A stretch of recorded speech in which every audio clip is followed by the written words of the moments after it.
Good evening, friends. Today we will see the different parts of the brain and the various features. Here, as you can see, this is the complete cerebral hemisphere with spinal cord and the brainstem here. Now, as you can see, this is whole central nervous system. Central nervous system is formed by the cerebellum.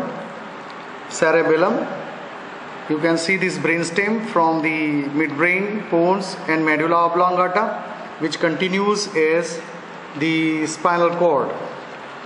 The spinal cord is this one. As you can see, it is up to this point. So this is the spinal cord. So whole length is around 45 centimeters. So these are the different parts of the central nervous system seen in this specimen.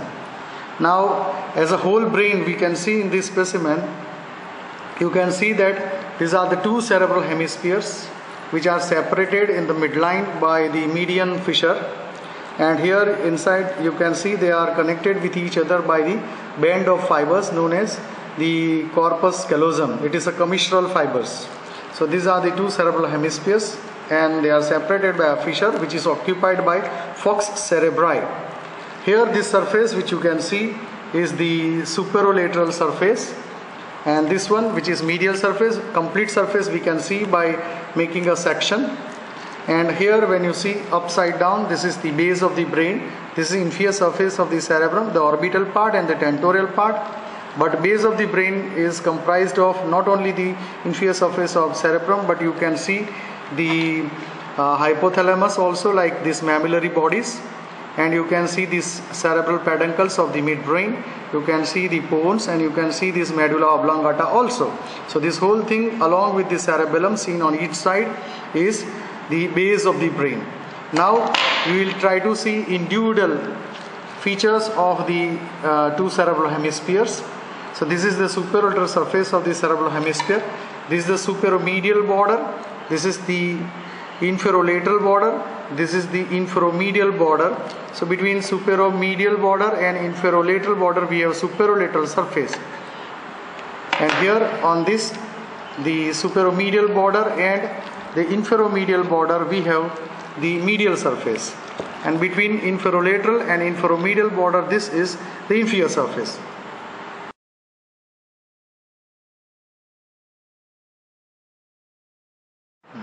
Now coming to the cerebral hemispheres, as you can see in this one of the hemisphere, you can see different surfaces and the features seen on individual surface. As you can see, this is the superolateral surface between superomedial border and the inferolateral border. So this is a rounded superolateral surface. Here you can see when we have cut it in two halves so that the corpus callosum is seen, it is in the medial surface. So this is a medial surface between superomedial border and inferomedial border. So this whole thing is medial surface. This is inferior surface. As you can see between inferolateral border and inferomedial border, this is inferior surface. Inferior surface is two parts, the orbital part which is in front and tentorial part which is behind. Now coming to the superolateral surface, as you can see the cerebrum has various sulci and gyri. The sulci are the depressions as you can see, and the gyri are the elevation between the depressions or the sulci. So this is the gyri and this is the sulci. The most important sulci seen in this specimen is here, as you can see, I am moving a forceps into it, is a central sulcus. This is a central sulcus, is a demarcating sulcus between frontal lobe and the parietal lobe. So in front it's a frontal lobe, behind it's a parietal lobe. So this is the central sulcus. It runs obliquely from superomedial border and it is not interrupted in between. Another important sulcus which is of interest to us is the lateral sulcus. The lateral sulcus has a stem here, it has an anterior ramus, it has an ascending ramus and a longest a posterior ramus. So these are the three rami of the lateral sulcus. The posterior ramus is important that it demarcates the parietal lobe here and the temporal lobe here. Below this lateral sulcus you find the temporal lobe. The other important feature for demarcation of lobes of the cerebrum is the preoccipital notch here and the parieto-occipital sulcus here. Parieto-occipital sulcus is seen some small part in superolateral surface. if we join an imaginary line from parieto-occipital sulcus to pre-occipital notch, this imaginary line will separate out the occipital lobe of the cerebrum. So here on this surface, with the help of the sulci and imaginary lines, we separate different lobes of the cerebrum. So in front of the central sulcus we have frontal lobe, behind the central sulcus we have parietal lobe, below the lateral sulcus we have temporal lobe, and behind this imaginary line between parieto-occipital notch and the parieto-occipital sulcus and the pre-occipital notch is occipital lobe. The important sulcus is central and lateral sulcus here. Apart from it, here the frontal sulci and the frontal gyri are also seen. Now here the important areas also of our interest and the various gyri in the areas.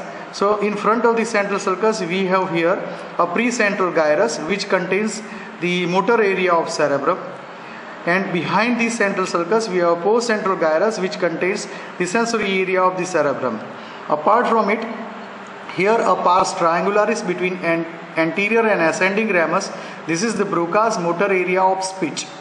In the temporal lobe we have here the auditory area and auditory association area. Here in the occipital lobe, mostly on the medial surface, we find the visual area and visual association areas. So these are the important areas which are seen in superior surface. In the temporal lobe also superior, middle and inferior, the temporal gyri are seen. Here in the parietal lobe, the superior parietal lobule and inferior parietal lobule is also seen. Here a lunate sulcus is also seen. So these are few sulci and important gyri along with the areas in superior surface. If we see the medial surface now, as you can see in the medial surface, the most important feature is the fibers which are cut. This is the corpus callosum. It's a commissural fibers. In the corpus callosum there are different parts. This is a rostrum which is tapering.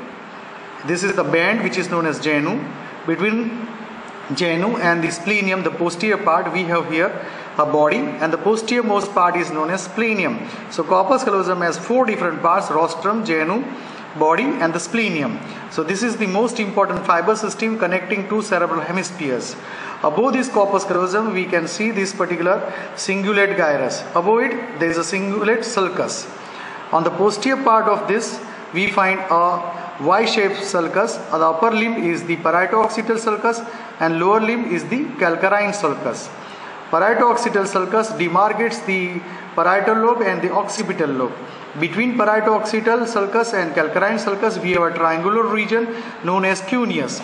In front of the parieto-occipital sulcus, this region is known as precuneus. So these are the important features seen of the medial surface of cerebrum.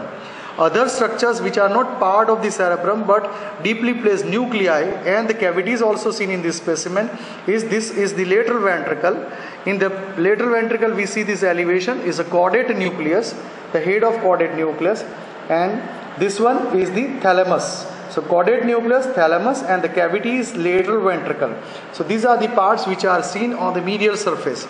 If we see the inferior surface, we have the orbital part and tentorial part. Orbital part is related to orbit and tentorial part is related to tentorium cerebelli. So these are the parts of the cerebral hemisphere seen in this specimen.